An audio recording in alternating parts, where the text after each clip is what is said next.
आप देख रहे हैं एनवायरमेंट टुडे न्यूज।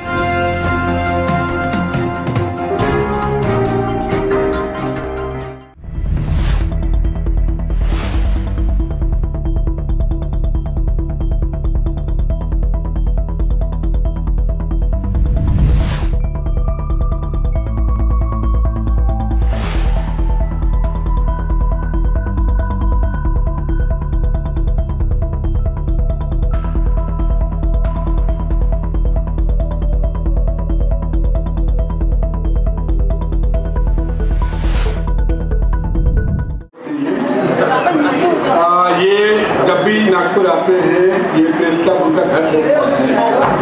तो मुझे लगता है कि करीब एक साल के बाद दोबारा हमारा प्रेस क्लब में पवार साहब आए हैं। मैं तमाम पत्रकार की तरफ से उन्हें स्वागत करता हूँ। सर का प्रेम हमारे तरफ बरकरार रहे। जिस तरीके से प्रेस क्लब का डेवलपमेंट में भी उनका बहुत मेजर रोल रहा, ये इन फ्यूचर में भी रहेगा ऐसा मैं मानता हूँ। सर आपको यहाँ तमाम पत्रकारों की तरफ से, नागपुर प्रेस क्लब की तरफ से, पत्रकार भवन की तरफ से आपको स्वागत है।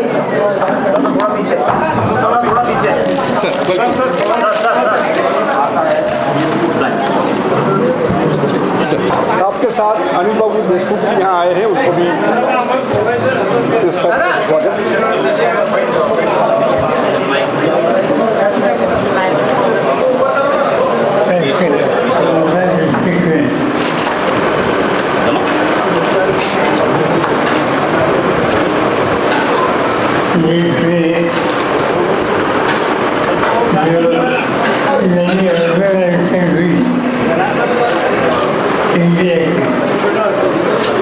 इंडिया की तरफ से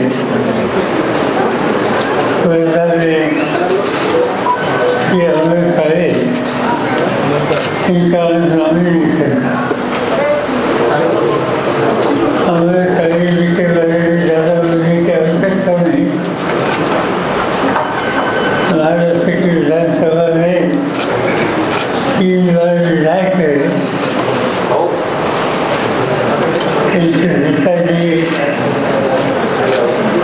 महाराष्ट्र के गवर्नमेंट में एक गवर्नर हेल्थ मिनिस्टर थे।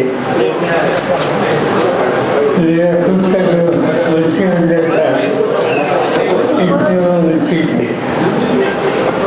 और इनके नॉमिनेशन के लिए मैं आया हूँ। यवतमाल में भी नॉमिनेशन की प्रोसेस थी। वहाँ उद्धव ठाकरे के नेतृत्व पर शिवसेना का नॉमिनेशन था। वर्धा का नॉमिनेशन और जो इन्फॉर्मेशन मेरे पास यवतमाल के नॉमिनेशन के है, मैंने कई नॉमिनेशन की प्रोसेस लिखी है। लेकिन बदलाव की भावना आम लोगों में बढ़ रही है और इसका दर्शन आज वर्धा में मुझे देखने के लिए मिला। मैं कुछ ज़्यादा बोलने के लिए यहाँ बैठा है। आपको जो कुछ सवाल पूछने हो तो जरूर आप पूछ सकते हैं। एक ही शिक्षा है, एक ही शिक्षा है कि कल हवामान 2 दिन पहले दिल्ली में एक बहुत बड़ा सम्मेलन हुआ। इस सम्मेलन में कई राज्यों के अलग अलग विपक्ष के नेता मौजूद थे और सब लोगों की भावना वहाँ स्पष्ट हो गई कि देश में एक अलग परिस्थिति पैदा हो गई और डेमोक्रेसी इस पर एक तरह से अटैक हो रहा है। और ऐसी स्थिति में मिलकर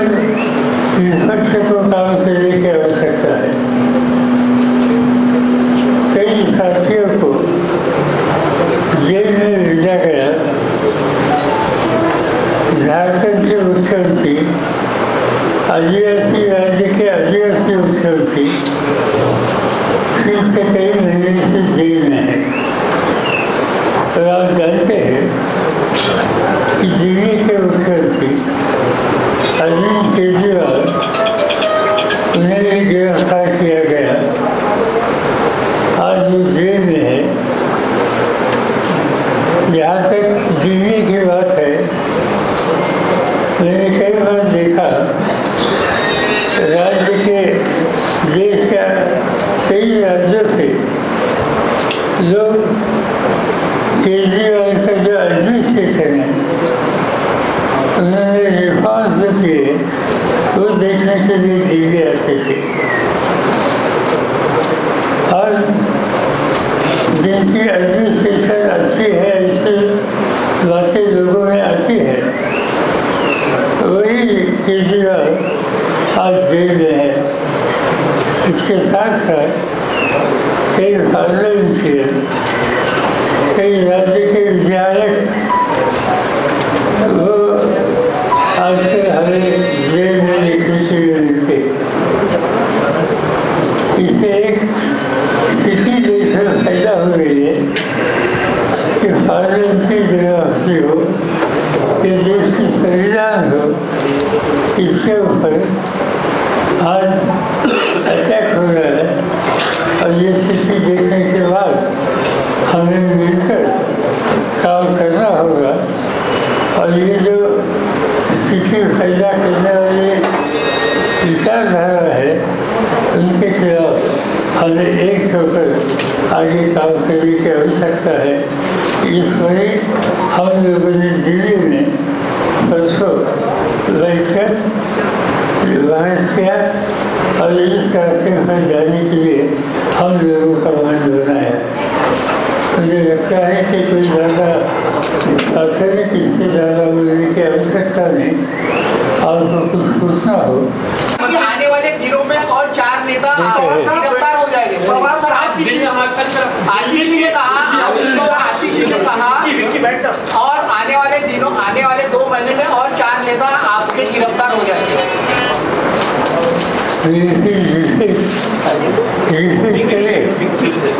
आतिशी ने कहा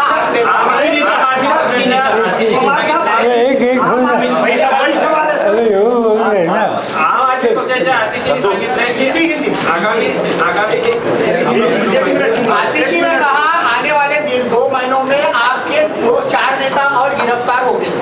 हो सकता है, क्योंकि दिल्ली सरकार ये उनका जो परफॉर्मेंस है ये मोदी सरकार को पसंद नहीं केवल दिखाई देती है। और जिस तरह से अरविंद केजरीवाल और उनके साथियों के खिलाफ एक्शन ली गई, उसी तरह से आज जो कहा गया इनकी इंफॉर्मेशन इनके पास ज़्यादा होगी, मेरे पास नहीं है। और एक के बाद एक जेल में भेजने का काम जो शुरू है, ये देखने के बाद जो कहा गया ये स्थिति पैदा हो सकती है। पवार साहब, आतिशी ने कहा है कि ऐसा लग रहा है कि बीजेपी और केंद्र सरकार वहां पे राष्ट्रपति शासन लगाने की आशंका जताई है आम आदमी पार्टी ने कि दिल्ली में राष्ट्रपति शासन लग सकता है।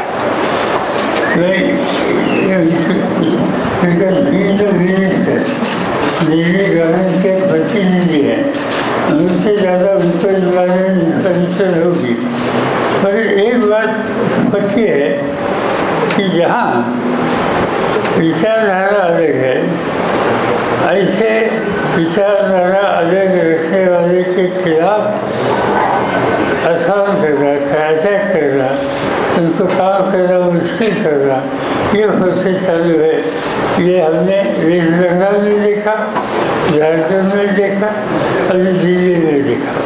राजस्थान में प्रधानमंत्री मोदी ने आज कहा है कि जो इंडिया गठबंधन है वो भ्रष्टाचारियों का और परिवारवाद का पूरा अड्डा बना हुआ है।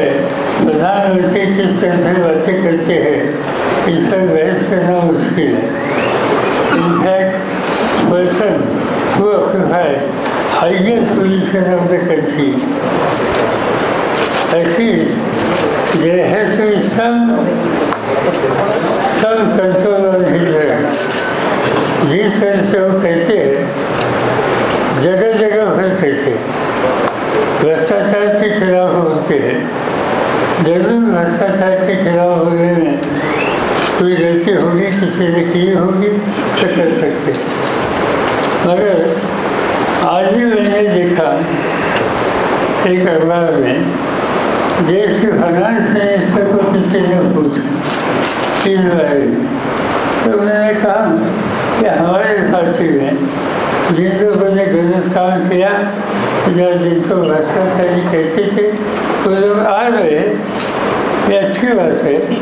इन लोगों का स्वीकार खुशी से करने की तैयारी उनकी है। इससे बात साबित होती है कि बातें एक करते हैं और अमल दूसरी तरफ से करते हैं। महाराष्ट्र का भी एग्जाम्पल हमने देखा था कि प्रधानमंत्री ने भोपाल में जाकर एक स्टेटमेंट किया था महाराष्ट्र के बारे में और मेरे पार्टी के बारे में, और उन्होंने कहा था कि इस राज्य में स्टेट का ऑफिशियल बैंक हो या इरिगेशन डिपार्टमेंट हो, इसमें जिन लोगों ने गलत काम किए हैं इनके हम थोड़ा इंक्वायरी करके सबक सिखाएंगे। ये स्टेटमेंट प्राइम मिनिस्टर का, तो इससे क्या सबक सिखाया आप ढूंढेंगे तो आपको इस बारे में ज़्यादा इंफॉर्मेशन मिलेगी। सर ये आपको देश में अघोषित इमरजेंसी लगी है कि ऐसा अपोजिशन लीडर्स को लगता है, क्योंकि इसमें ईसी कमीशन में 2 मेंबर्स बिना किसी के कंसेंसस से अपॉइंट किए गए, बैंक अकाउंट फ्रीज किए गए। सीएम किसके कई बातें बता सकती है कि अनडिक्लेयर्ड इमरजेंसी आज देश में हम देखते हैं, चाहे मेजर 2-3 डिसीजन आजकल जो लिए गए कि जहाँ जिस ऑर्गेनाइजेशन में chief justice of India was also one of the associate, कानून बदलने के बाद उनको वहाँ से निकला गया।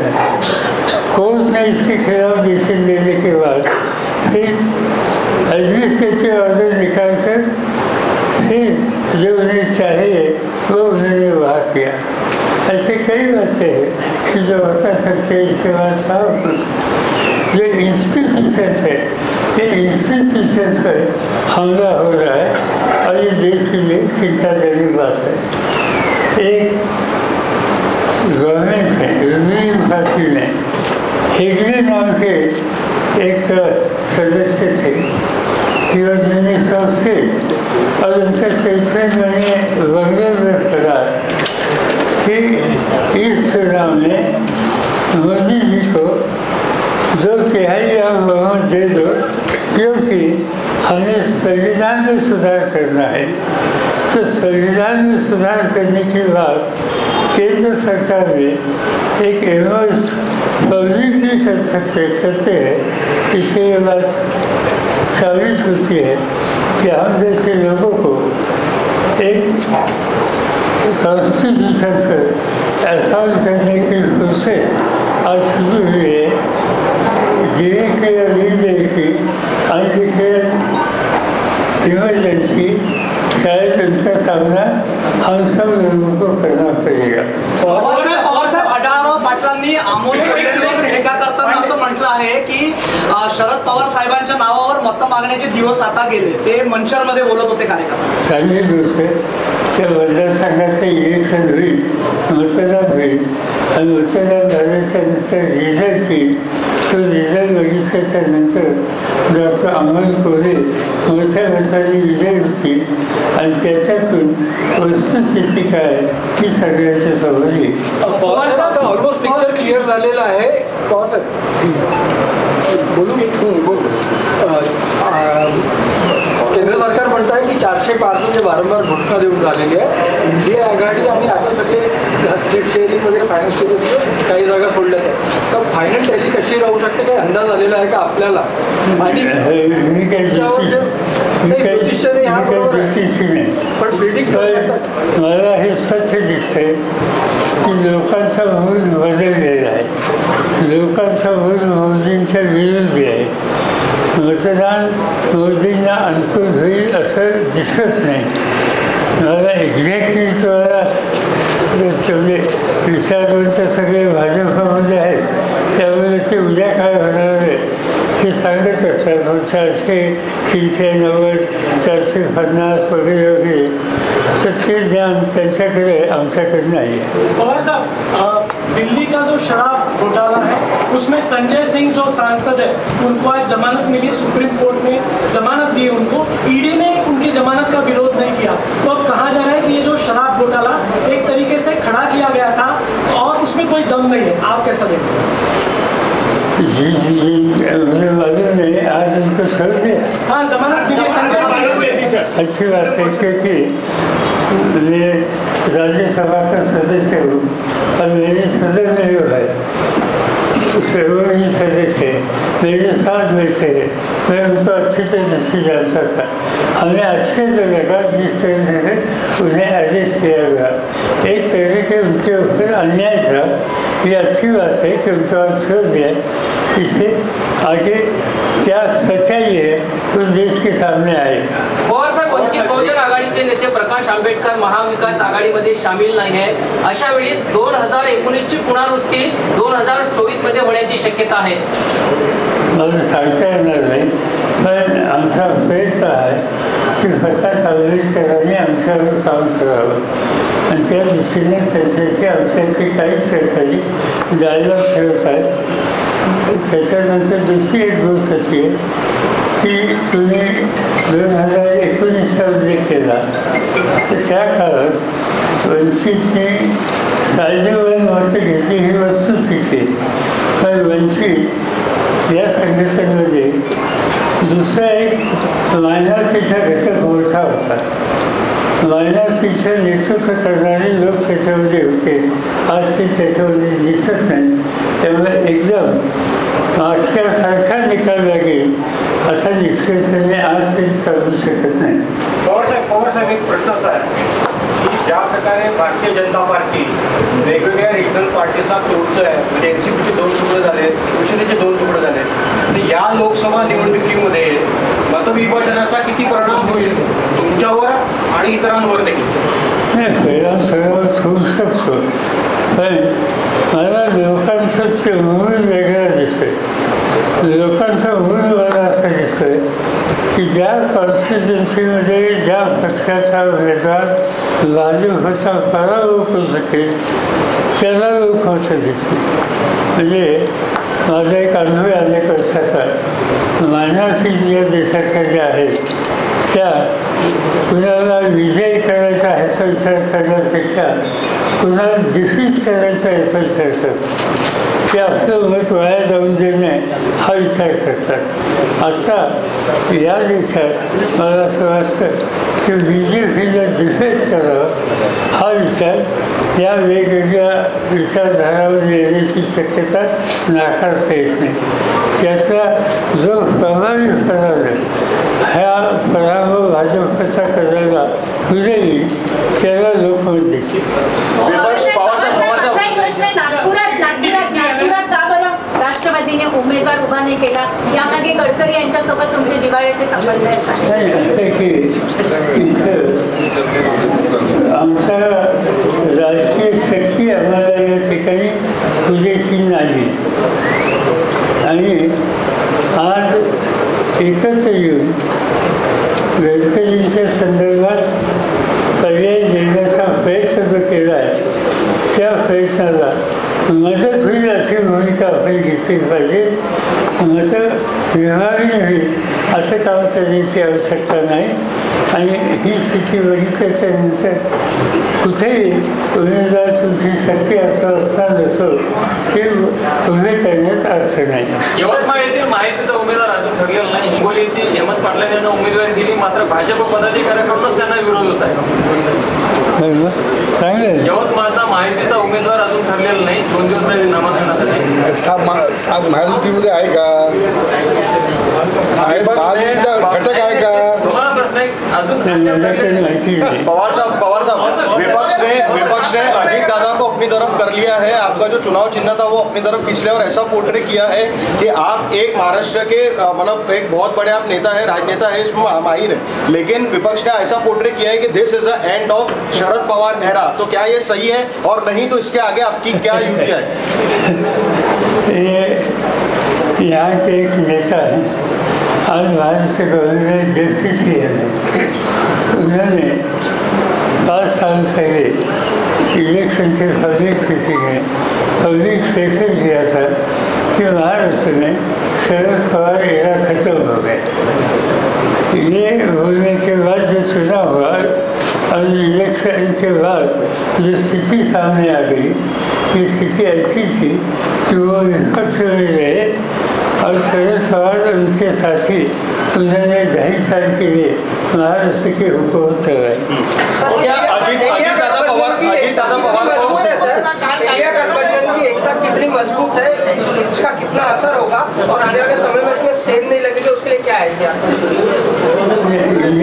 गठबंधन में सभी साथियों में एक फीलिंग पक्का है कि मिलकर काम करना होगा, मिलकर लोगों को अल्टरनेटिव देना होगा और जल्दी से जल्दी ये प्रोसेस को गतिमान करना, और ये काम पर हम लगे हैं।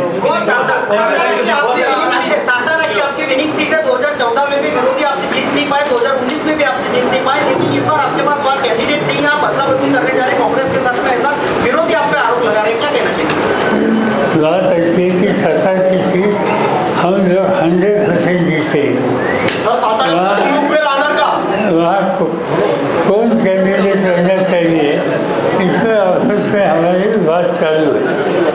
हम जो सोच रहे हैं कि राष्ट्रवादी के पास 3 अच्छे कैंडिडेट है, कांग्रेस के पास 1-2 अच्छे कैंडिडेट है, एक बार मिलकर आगे जाने की बात हम करते हैं तो जो प्रभावी कैंडिडेट होगा इस बारे में सोचने की आवश्यकता हमें लगती है और ये प्रोसेस हमने शुरू की है। सर राष्ट्रवादी सेवादल आपल्यासोबत कार्य करणार आहे का? सर राष्ट्रवादी सेवादल आपल्यासोबत कार्य करणार आहे का, साथ देणार आहे का? राष्ट्रवादी सेवादल जे एक आपली टीम आहे ते आपल्यासोबत कार्य करणार आहे का? आमच्या पक्षाचे कार्यकर्ते सगळे काम करणार।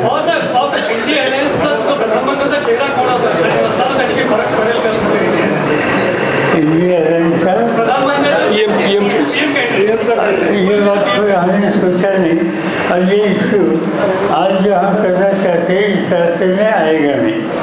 बारामतीचा निकाल काय असणार आहे? बारामतीचा निकाल काय असणार आहे? सुप्रियाताई पुन्हा लोकसभेत दिसणार आहेत का? असं आहे की अजून रुटीन झालेली प्रोसेस सुरू झालेली, इलेक्शन सुरू झाल्याच्या नंतर ज्यावेळेला काउंटिंग होईल वोटिंगनंतर त्यानंतर रिझल्टचे 3 वेळेला चांगल्या मतांचे विजय झालेले आहेत, याही वेळेला काही वेगळे चित्र असण्याचं कारण नाही। मोदी साहेबांनी 100 दिवसाचं गणित पण करून ठेवलंय सर, अजून इलेक्शन व्हायचंय पण त्यांनी तर 100 दिवसाचं पूर्ण नियोजन करून ठेवलंय। नाही, मोदी साहेब हुशार आहेत सगळ्या गोष्टी, हे सगळं करू शकतात पण वास्तव चित्र बघायला मिळत नाही। महायुती आणि महाविकास आघाडी दोन्ही आघाड्यांमध्ये अनेक जण उमेदवार त्यांच्या नेत्यांच्या भेटीला जातात। आपल्याकडे पण काही नेते महायुतीमध्ये जे आधी कुठल्या महायुतीमध्ये नव्हते पण तुमच्याकडे आले होते, सल्ला घ्यायला आले होते, तुमच्याकडनं उभे होणार होते पण आता दुसरीकडे गेलेले आहेत। तुम्हाला वाटतं ते तुमचा सल्ला घ्यायला आले की ते महादेव जानकरच्या संदर्भात सल्ला घ्यायला येतात, संमती घ्यायला आले? असं आहे की त्यांची माझी चर्चा जरूर आहे आणि त्याचं कारण राज्यामध्ये शेफर कम्युनिटी धनगर हा एक महत्त्वाचा सेक्शन आहे आणि माझी इच्छा होती की महाराष्ट्राच्या वतीनं संसदेमध्ये जे लोक जातात त्याच्यात अलीकडच्या काही वर्षात धनगर समाजाला एकदाही संधी मिळालेली नाही आणि त्यामुळे अशा समाजाला संधी मिळण्याची आवश्यकता आहे आणि ते मी जाहीरपणानं बोलल्याच्या नंतर माझे नंतर मला भेटले त्यांनी या माझ्या भूमिकेचं स्वागत केलं आणि माझ्याशी ते चर्चाही करत होते. पण त्यांनी दुसरी पदाचा निर्णय घेतला हा त्यांचा अधिकार आहे. त्याच्यापेक्षा जास्त काही भाषा करता येत नाही. ते आमच्या पक्षात नव्हते. आम्ही एक सामाजिक इश्यू हा नजरेसमोर ठेवून त्याच्यातून काही सोल्युशन निघतंय का हे पाहत होतं. पवारसाहेब, इंडिया आघाडी सरकारच्या विरोधात एकत्र आलेली आहे. असं असताना काँग्रेसनी स्वतःहून केजरीवालच्या पक्षाची तक्रार केली, एलजीला भेटले, त्याच्यानंतर दारू घोटाळ्यामध्ये आम आदमी पार्टीचे लोक अडकले असा आरोप केरळच्या मुख्यमंत्र्यांनी केला आहे. जर हा विसंवाद इंडिया आघाडीमध्ये असेल तर सरकारचा कसा विरोध करणार आहे? असं आहे की हे जी तुम्ही सांगताय दिल्लीचं, हे आम्ही एकत्र यायचं ठरवण्याच्या आधीची गोष्ट आहे.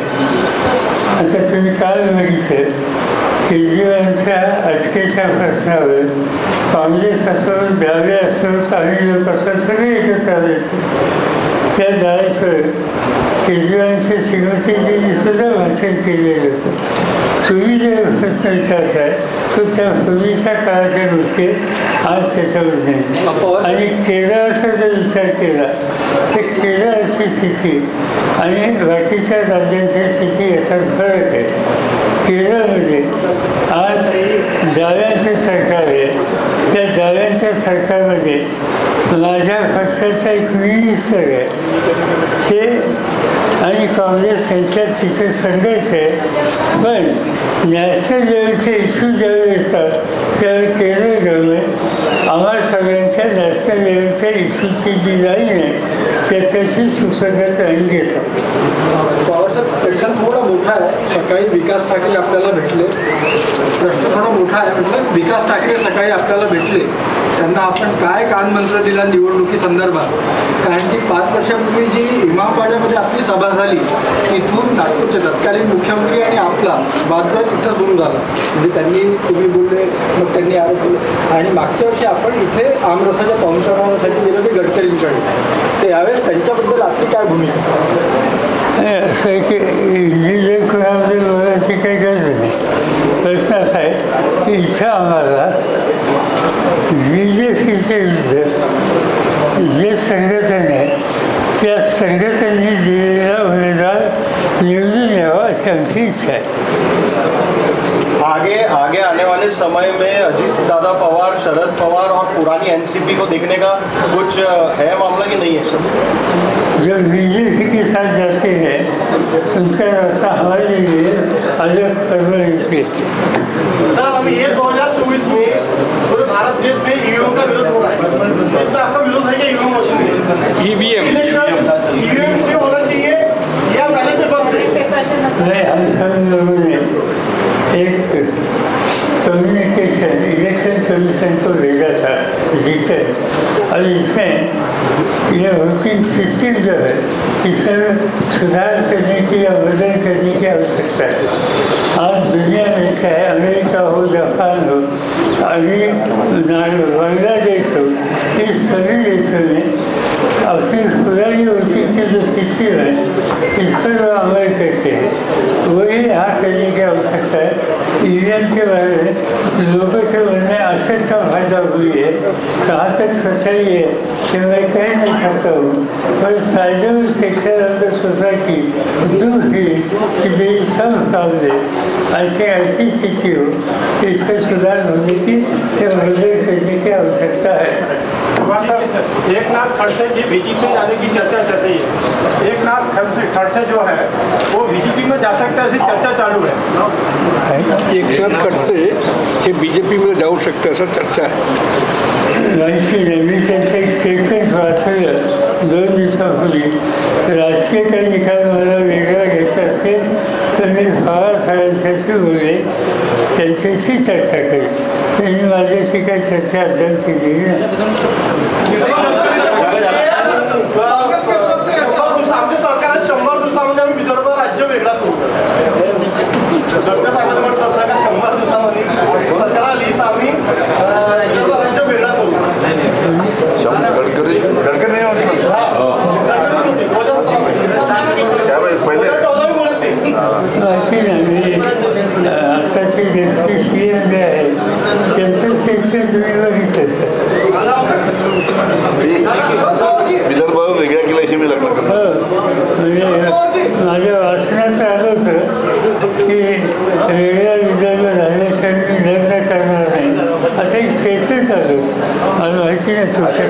ये लास्ट है, लास्ट वाला। कांग्रेस की तरफ से ये आरोप लगाया जा रहा है कि इलेक्शन मैच फिक्सिंग है और करप्शन जो फ्रेंचाइजी बांटी जा रही है उस पर आपका क्या है? Congress is saying that election ये मैच फिक्सिंग जैसा है। ये जब तक हमारी मीटिंग हो गई, ये मीटिंग में राहुल गांधी की स्पीच की बात आ गई, इनके पास कोई ज़्यादा इन्फ्लुएंसर हो सकती है। हम इस बारे में इनसे जरूर बात करेंगे, क्योंकि उन्होंने जो स्टेटमेंट किया वो सीरियस स्टेटमेंट था। और देश में अकेले राहुल गांधी ने, कई राजनीतिक नेता इस तरह से बात करते हैं। इलेक्शन कंडक्ट करने वाली जो सिस्टम है, मसला ये है, इसके वजह से लोगों के मन में आसक्त पैदा होगा, ये अच्छी बात नहीं। और इसलिए जो कुछ इसमें सुधार करने की आवश्यकता है वो कंसर्न अथॉरिटी उन्होंने इस पर ध्यान देना चाहिए।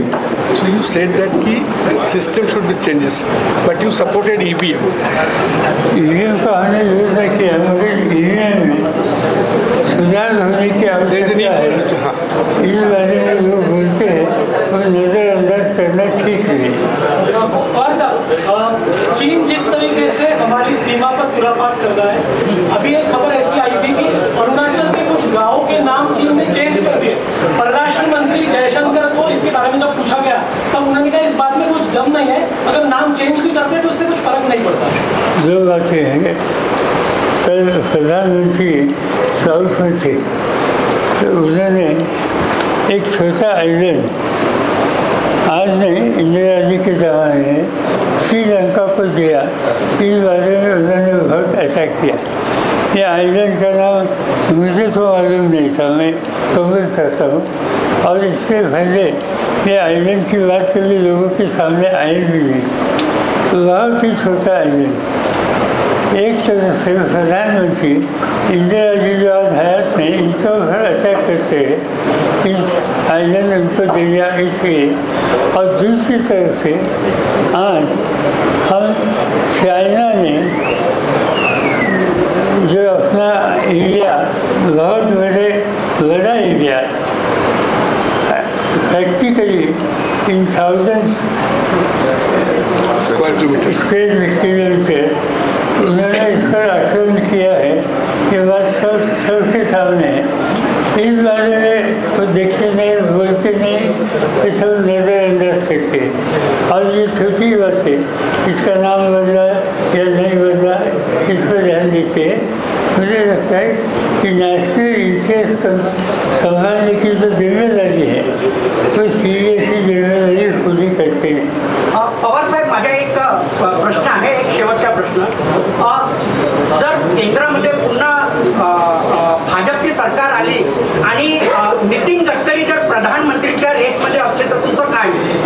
आता रेसमध्ये असेल तर हा ठरवण्याचा प्रश्न नरेंद्र मोदींना विचारला पाहिजे। आम्हाला चिंता त्याच्यामध्ये असते। Thank you sir, thank you.